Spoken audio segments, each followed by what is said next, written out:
ของข้าพเจ้าและครอบครัวมาในเพื่อฉลองวันงาน70 ปีแล้วก็44 ปีที่มาเหตุการณ์ปฏิบัติมา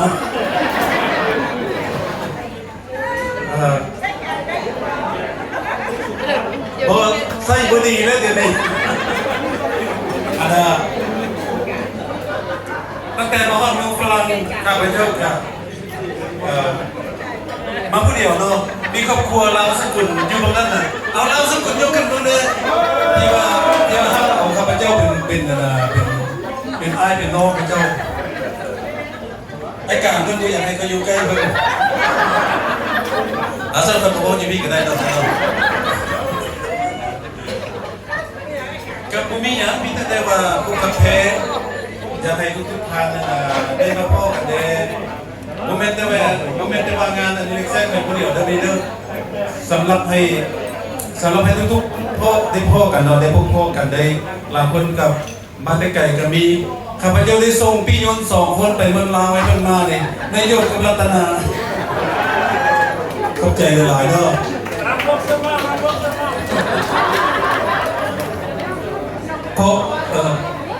ขอเข้าใจ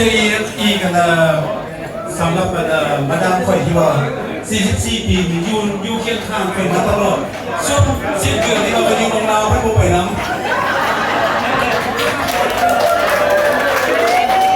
การขอบใจเมียน้องที่ว่าอนุญาตให้ข้าพเจ้าไปอยู่เมืองลาว10 เดือน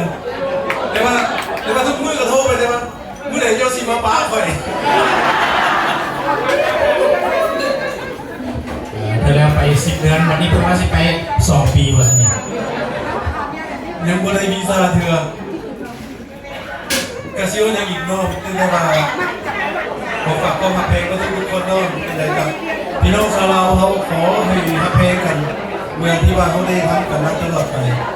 โอ้เลยเดนอามิเต้on est en train de faire des discours Dominique et Tim et aussi sans oublier Paul et aussi son cher époux qui nous a préparé le repas aujourd'hui. ข้าพเจ้าแต่งงานกับบอลก็44 ปีมาข้าพเจ้าว่าแต่งงานผู้เดียวเลยแต่แต่งงานกับครอบครัวอีกแต่งงานกับครอบครัวอีกแต่ว่าเป็นเอาบนมาอยู่นำเท่านั้นข้าพเจ้าก็เสียนะบางคนแต่ก็ต้องใส่เนี่ยไอ้ตุ้ยคนนึง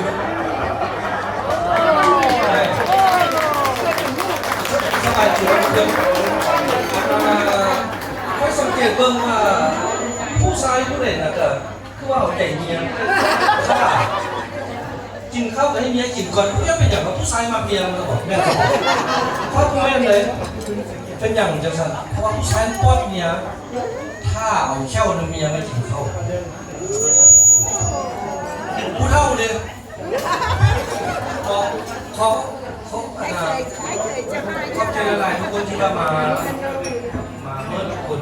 พวกข้าวประมาณ2 โมงครึ่งกะชักไปแล้วก็เปิดขนมชักไปกับตัดขนมมาแล้วก็นะกินข้าวแล้ว2 โมงจะมีเวลานอนเรียนอยู่เพื่อจะนอนเรียนอะไรให้นอนเป็นคำสวงก็เท่านั้นแหละแล้วก็2 โมงเท่านั้นบอกเวลาเปิดชักไปกับขนมแล้วก็3 โมงเริ่มเต้นหลังพอด6 โมงแล้วนี่พวกเจ้าอากาศร้อนเนาะแต่ว่าเราไม่ได้ไปลุยต้นแต่ซาบี้กับพวกนี้ไปไว้อย่างนี้ถ้าผู้เล่นเต้นเราอันนั้นเป็นวิ่งไปอย่างไรมีอะไรอย่างตอนนี้มาแล้วไปการพวกนี้สบายดีอีกครับเกิดจะมาสบายดีบอกว่าเกิดมา2 มือแล้วไม่ได้มาโอ้พวกเจ้านั่งไก่สบายพออยู่เอาขนาดไว้อยู่ในเรือเอาขนาด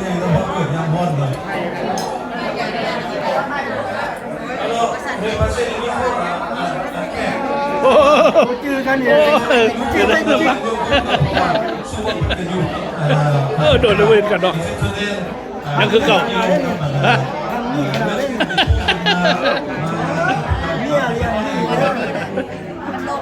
มันบุลงเลยเราเดี๋ยวนี้นะอ๋อเนี่ยเลยสิ จะได้กล่าวขอ จังนั้นเสร็จแล้ว มาแทงมันยังไงอีกแต่ก็ขอขอบใจเป็นพิเศษสมาเดเสื้อสั้นพวงพระเจ้าว่าห่วงยิ่งมากสิริมงคลและเป็นไปได้วันนี้แต่ก็ขอพักแทงกันต่อไปขอขอบใจ ผมเชื่อว่ามีโรคเราเป็นดาวกันเนาะในดูสเปนเอาเซนเป็นที่ อันนี้ก็เป็นเชียวอิสราเอลมา40 ปีได้ว่าเพลงกับเพื่อนแม่เพื่อนเป็นเราเมื่อกี้เอาเพื่อนแต่แค่ขึ้นมาโตเป็นคนดีบ่ได้มีอย่างนั้นเดิมเลยอันนี้ครับประกาศเลยเอาขอให้20 ปีจงมีความสุขภาพเข้มแข็งอายุมั่นยืนแล้วก็ให้เลี้ยงหลายๆพ่อตัวเลี้ยงหลายๆก็เรื่องเช่นนี้ให้หลายๆนะครับหลายๆแล้วก็พ่อกันเอาอีก75หรือว่า80โอเคเลยอีกว่าเอา80ซะเนาะเอา80อีกพ่อกันให้ขอบคุณครับ เข้าใจแล้วปุ๊บ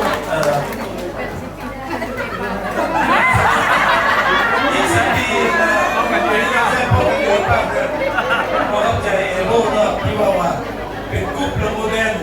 ก็สำหรับสังคมเราเนาะแล้วก็ประมาณนั้นต้อง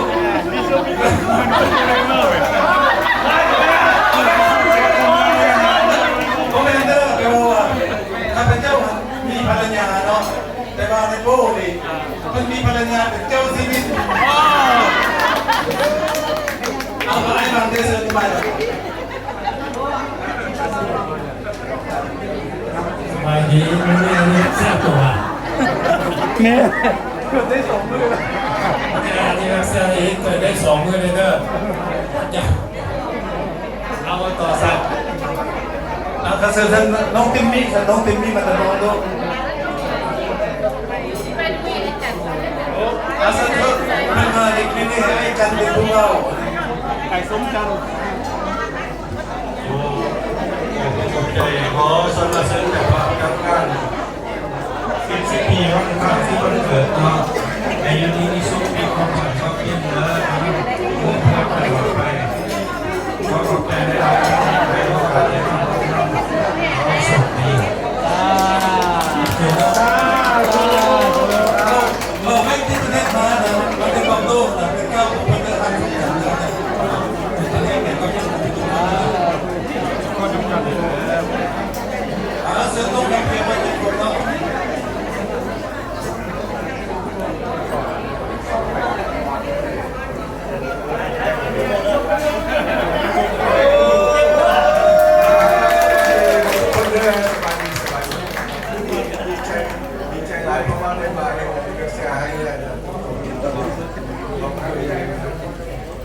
ไปใส่ไปทำกันเลยนะจบก่อนแล้วก็แท็กซี่ไปพูดตามก่อนเรื่องที่ก่อน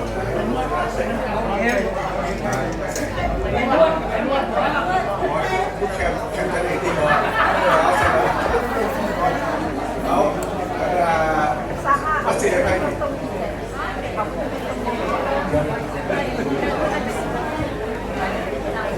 ผมรับแฟนเนาะผมเก่งกันนึงแล้วกันเซ็นเซ่บนนั้นเป็นที่เราจะได้มีการนะมุนซึนแล้วก็จะมีการมุนซึนเข้าใจ